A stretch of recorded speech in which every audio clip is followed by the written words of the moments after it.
வணக்கம். இன்றைய செய்திகளின் தொகுப்பு. இந்திய விமானப்படை தாக்குதலை அடுத்து நாடு முழுவதும் வான் எல்லைகளை மூடி அவசர நிலை அறிவித்தது பாகிஸ்தான். அனைத்து உள்நாட்டு சர்வதேச விமானங்கள் உட்பட அனைத்து வகை விமானங்களும் பறக்க தடை விதிப்பு. டெல்லியில் உயர்மட்ட குழுவை கூட்டி அவசர ஆலோசனையை மேற்கொண்டார் பிரதமர் நரேந்திர மோடி. ராஜ்நாத் சிங், அஜித் தோவல், முப்படை தலைமை தளபதி மற்றும் முப்படை தளபதிகள் பங்கேற்பு. கோவை கிழக்கு மாநகர் மாவட்ட கூட்டத்தில் மாவட்ட செயலாளர்கள் மூலமாக தீரன் தொழிற்சங்கம் சார்பாக நலவாரியம் பதிவு செய்யப்பட்ட 12 நபர்களில் 5 பேருக்கு நலவாரிய அடையாள அட்டை மாநகர செயலாளர் முன்னிலையில் தீரன் தொழிற்சங்க பேரவை மாநில துணைத் தலைவர் ஐயாசாமி, ஒருங்கிணைந்த மாவட்ட செயலாளர் ஆறுசாமி, ஒருங்கிணைந்த மாவட்ட பொருளாளர் VMS முத்து ஆகியோர் வழங்கினர். இந்தியா நடத்திய ஏவுகணை தாக்குதலில் பாகிஸ்தானின் ரஹீம் யார்கான் விமானப்படை தளம் சுக்குநூறானது. தாக்குதலில் கடும் சேதமடைந்ததை உறுதிப்படுத்தும் காட்சி வெளியீடு. வான் தாக்குதல் எச்சரிக்கையாக பஞ்சாபின் பதிண்டா, பிரோஸ்பூரில் சைரன் ஒலிக்க விடப்பட்டது.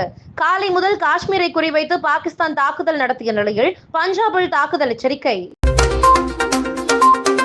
பாகிஸ்தானுக்கு $1 பில்லியன் கடன் வழங்கும் சர்வதேச நிதியகத்துக்கு ஜம்மு காஷ்மீர் முதலமைச்சர் உமர் அப்துல்லா கண்டனம்.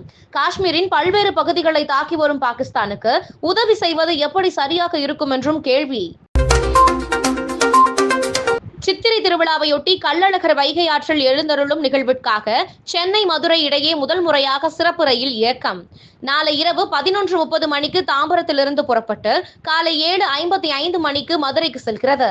மே 12ஆம் தேதி இரவு 11:30 மணிக்கு மதுரையிலிருந்து புறப்பட்டு மறுநாள் காலை 7:50 மணிக்கு தாம்பரம் சென்றடையும் என தெற்கு ரயில்வே அறிவிப்பு. இதற்கான முன்பதிவு தொடங்கியுள்ளது. நடப்பு IPL தொடரின் மீதமுள்ள போட்டிகளை இங்கிலாந்தில் நடத்த இங்கிலாந்து கிரிக்கெட் வாரியம் முன்வந்துள்ளதாக தகவல்.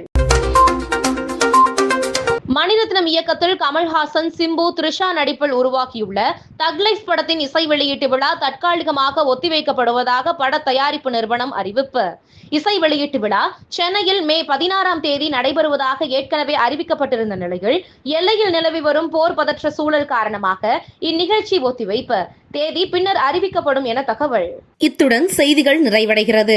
மேலும் இதுபோன்ற செய்திகளுக்கு KMDK லைவ் சேனலை லைக் பண்ணுங்க, ஷேர் பண்ணுங்க, சப்ஸ்கிரைப் பண்ணுங்க.